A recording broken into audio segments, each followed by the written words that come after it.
것을 믿사오니 주님의 말씀으로 조명하여 주시고 주님의 말씀으로 인도하여 주시고 영원히 시원케 되는 시간 되게 하여 주시옵소서. 예수님의 이름으로 기도합니다. 아멘. 오늘은 마태복음 3장 13절부터 17절까지 말씀 읽었는데요. 여러분이 오늘 본문은요, 이제 예수님께서 세례를 받으심으로 이제 본격적으로 그 공생애를 시작하시는 그런 내용을 다루고 있습니다. 자, 먼저 여러분 13절 한번 보시겠습니다. 13절. 자, 3장 13절 같이 읽겠습니다. 시작. 이때 예수께서 갈릴리로부터 요단강에 이르러 요한에게 세례를 받으려 하시니. 아멘. 자, 예수님께서 요한에게 세례를 받으시기 위해서 갈릴리에서부터 요단강까지 왔다 그랬습니다. 여기에 등장하는 요한은 예수님께서 사랑하시던 베드로와 야고보와 요한의 그 요한은 아니고요, 예수님께서 사랑하시던 제자 요한은 사도 요한이라 그러고, 오늘 등장하는 요한은 우리가 보통 세례 요한이라고 부르는 이제 그 사람입니다. 자, 그런데 이 세례 요한이 요단강에서 세례를 베풀었는데, 먼저 우리 오늘 본문을 이해하기 위해서는요, 이 세례의 의미가 무엇이었는지를 먼저 살펴볼 필요가 있습니다. 자, 여러분 6절 한번 보시기 바랍니다. 6절. 자, 이제 세례 요한이 요단강에서 베풀었던 그 세례의 의미가 무엇이냐면요, 자, 6절 같이 읽습니다. 시작. 자기들의 죄를 자복하고 요단강에서 그에게 세례를 받더니. 아멘. 11절입니다. 시작. 나는 너희로 회개하기 위하여 물로 세례를 베풀거니와 내 뒤에 오시는 이는 나보다 능력이 많으시니 나는 그의 신을 들기도 감당하지 못하겠노라. 그는 성령과 불로 너희에게 세례를 베푸실 것이요. 아멘. 6절에는요, 자기들의 죄를 자복하고 세례를 받았다 이렇게 표현하고 있고요, 11절에는 내가 너희로 회개하게 하기 위하여 물로 세례를 베푼다 그랬습니다. 당시 세례를 받는다고 하는 것은요, 자신이 죄인임을 고백하고 그리고 죄로부터 돌이키는 것을 의미합니다. 다시 말하면 세례는 회개의 세례를 의미했던 것입니다. 자, 그러면 여러분 세례 요한은 왜 이와 같은 세례를 베풀었을까요? 3절입니다. 3절. 자, 3절도 한번 같이 읽어볼까요? 시작. 그는 선지자 이사야를 통하여 말씀하신 자라. 일러스되 광야에 외치는 자의 소리가 있어 이르되 너희는 주의 길을 준비하라.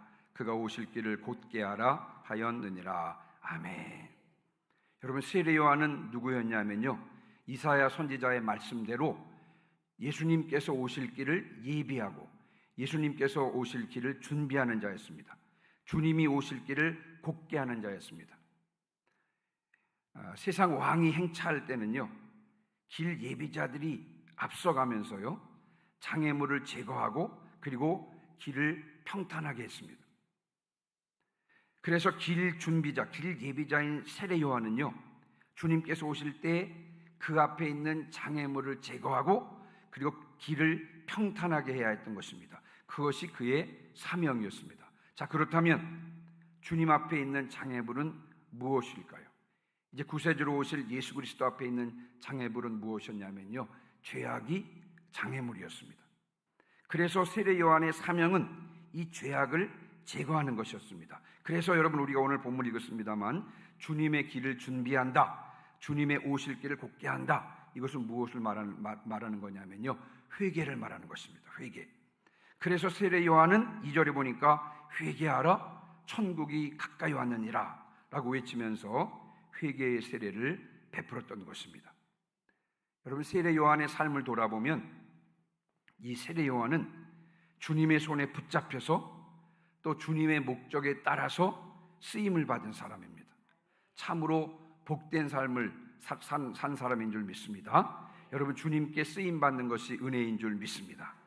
주님의 일을 한다는 것은요, 그것이 무엇이든지 주님께 쓰임 받는다는 것을 의미합니다. 그러므로 우리가 주님의 일을 할 때에는 기쁘고 감사한 마음으로, 왜요?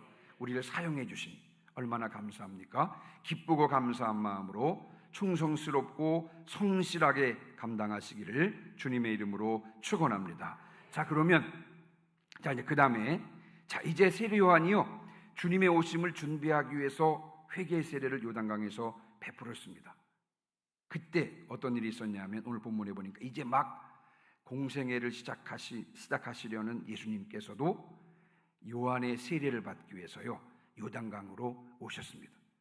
세례 요한에게 세례를 받으심으로 예수님께서 이제 본격적으로 공생애를 시작하십니다. 자, 14절입니다. 예수님께서 세례 요한에게 세례를 받으시기 위해서 오자, 자, 14절. 자, 세례 요한은 뭐라고 말했냐면요. 14절 같이 읽습니다. 시작. 요한이 말려 이르되 내가 당신에게서 세례를 받아야 할 터인데 당신이 내게로 오시나이까. 아멘. 예수님께서 세례 요한에게 세례를 받기 위하여 요단강가로 오시자 세례 요한이 말렸습니다. 아니 예수님, 이게 무슨 말씀입니까? 제가 당신에게 세례를 받아야죠. 당신이 저에게 세례를 받더니 말이 안 됩니다. 여러분, 세례 요한이 말렸습니다. 여러분, 예수님이 누구십니까? 하나님의 아들이시면서 우리의 유일한 구원자가 되시면서 또 죄가 없으신 분이 아니십니까? 죄 없으신 분이 회개의 세례를 받는 것은 말이 됩니까? 안 됩니까? 말이 안 되는 것입니다. 또한 우리를 죄로부터 구원해 주실 구원자 되신 예수님께서 회개의 세례를 받는 것은요 이치에 맞지 않습니다. 말도 안 되고요 이치에도 맞지 않습니다. 세례 요한의 말이 100번 맞습니다. 그러나 예수님께서는 이렇게 말씀하셨습니다. 15절입니다. 15절 같이 읽습니다. 시작. 예수께서 대답하여 이르시되 이제 허락하라. 우리가 이와 같이 하여 모든 의를 이루는 것이 합당하니라 하시니 이에 요한이 허락하는지라. 아멘. 이제 허락하라. 이와 같이 하여 모든 의를 이룬다. 여기서 모든 의를 이룬다고 하는 것은요 하나님의 뜻을 이룬다는 뜻입니다. 다시 말하면 죄 없으신 유일한 구원자 되신 예수님께서 세례 요한에게 세례를 받는 것은 말도 안 되는 것이고 이치에도 맞지 않지만 그러나 그렇게 하는 것이 하나님의 뜻이라고 하는 것입니다. 예수님께 중요한 것은요 하나님의 뜻을 이루어드리는 것이었습니다. 말이 안 돼도 이치에 맞지 않아도 그러나 그것이 하나님의 뜻이면 그것을 기꺼이 행하겠다고 하는 것이 예수님의 마음이었습니다. 예수님께서는 그의 공생의 가장 절정의 순간이었던 겟세마네 동산에서의 기도에서도 이와 같은 뜻을 분명히 밝혔습니다. 마태복음 26장 39절 말씀에 여러분 잘 아시는 말씀이라 PPT 준비를 하진 않았습니다만 내 아버지여 만일 할만하시거든 이 잔을 내게서 지나가게 하시옵소서. 그러나 나의 원대로 마시옵고 아버지의 원대로 하시옵소서. 여러분, 십자가는 저주의 상징입니다. 십자가에서 죽는 것은요 하나님으로부터 저주를 받았다는 표시였습니다. 뿐만 아니라 이 십자가의 고통은 인간이 경험할 수 있는 가장 극한의 고통입니다. 그래서 십자가 처형은요 가장 악랄한 형벌이었습니다. 어떤 누구도 십자가형을 받기를 원치 않았습니다. 예수님도 마찬가지셨어요. 그러나 그럼에도 불구하고 예수님께서는 그것을 기꺼이 받아들이셨습니다. 왜요? 자신이 십자가에서 죽는 것이 하나님의 뜻이었기 때문에 그렇습니다. 문득 오래전에 읽은 책이 생각이 났는데요, 리즈 하월즈라는 중보기도자 리즈 하월즈라고 하는 그 책의 내용이 이제 문득 떠올랐는데, 어느 날 이 리즈 하월즈, 이 사람 이름인데요, 책 제목이 이제 사람 이름입니다. 이 주인공이요 출근하려고 하는데 문득 주님께서 말씀하시는 것입니다. 뭐라고 말씀하셨냐면요, 오늘은 출근할 때 모자를 벗고 가라, 이렇게 말씀하시는 것입니다. 이 주인공은 처음에는 이 말이 이해가 되지 않았습니다. 왜냐하면요, 당시에는 외출할 때 모자를 쓰지 않는 것은요 예절에 어긋난 것이었기 때문에 그렇습니다. 그래서요 예수님께서 농담하시는 줄 알았습니다. 아니, 모자를 쓰지 않고 출근한다고요? 그랬더니 주님께서요 재차 말씀하신 것입니다. 모자를 벗고 출근하라는 것입니다. 주인공은 망설였습니다. 왜냐하면요, 모자를 쓰지 않고 외출하는 것은 당시로서는 상식적이지 않았고 배우지 못한 사람들이 하는 짓이었기 때문에 그렇습니다. 그러나 이내 하나님의 뜻이 중요하다는 생각이 들었습니다. 비록 상식적이지 않고 예의범절에 어긋난 일이라고 할지라도 그럼에도 불구하고 그것이 하나님의 뜻이라면 하나님의 뜻을 행해야 한다라고 결단하게 된 것입니다. 그래서 리자 하월즈는요, 그날 처음으로 모자를 쓰지 않고 출근을 했습니다. 여러분, 모자를 쓰지 않고 문을 나섰는데 얼굴이 화끈화끈거렸습니다. 출근하는 내내 사람들이 자신만 쳐다보는 것 같아서 얼굴이 화끈화끈거렸습니다. 어쨌든 하루를 다 마치고 집으로 돌아왔는데 그날 저녁 하나님께서는 환하게 웃으시면서 리자 하월즈를 기뻐하셨다라고 하는 그와 같은 내용입니다. 우리 주님께서는 말도 되지 않고 상식적이지 않았지만 그러나 하나님의 뜻을 이루어드리기 위해서 세례 요한에게 세례를 받으시려고 하셨던 것입니다. 우리 또한 예수님처럼 주님의 뜻에 온 관심을 집중해야 할 줄 믿습니다. 때때로 내 생각과 다르고 이해가 되지 않고 심지어는 수치스러운 일이라고 할지라도 주님의 뜻이라면 기꺼이 순종해야 될 줄 믿습니다. 이것이 바로 자신을 부인하고 십자가를 지고 주님을 따르는 방법인 줄 믿습니다. 기꺼이 주님의 뜻을 따르는 저와 여러분 되시기를 주님의 이름으로 축원합니다.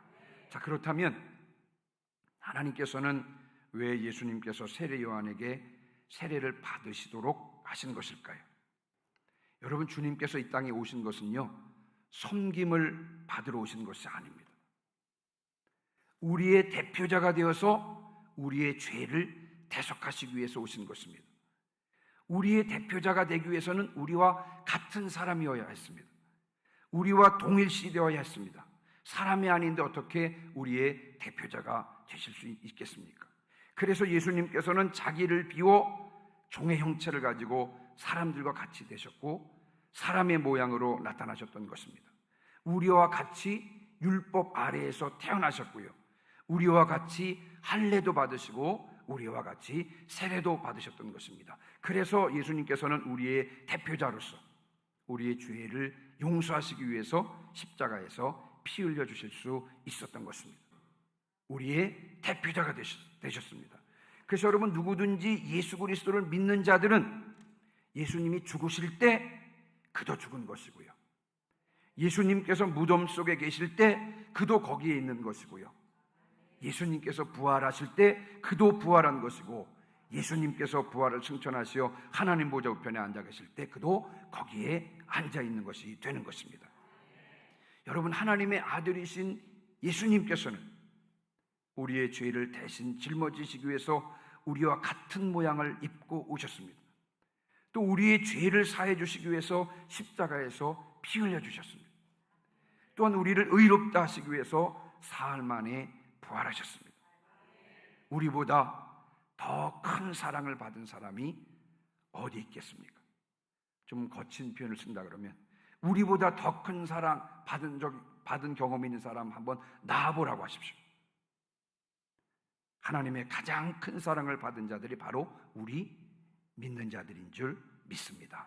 이 사실에 확고하시기를 주님의 이름으로 축원합니다.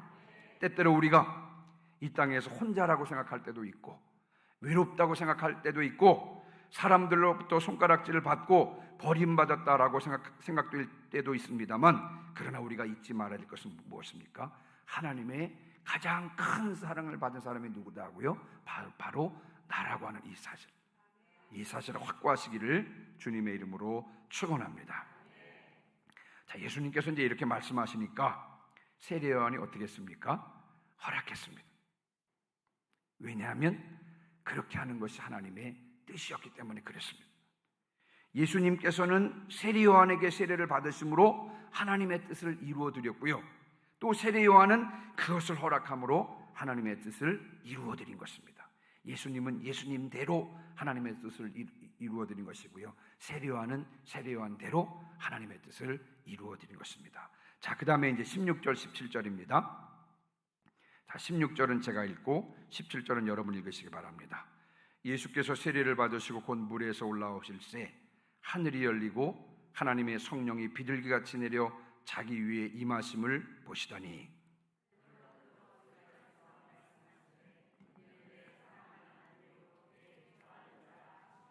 아멘.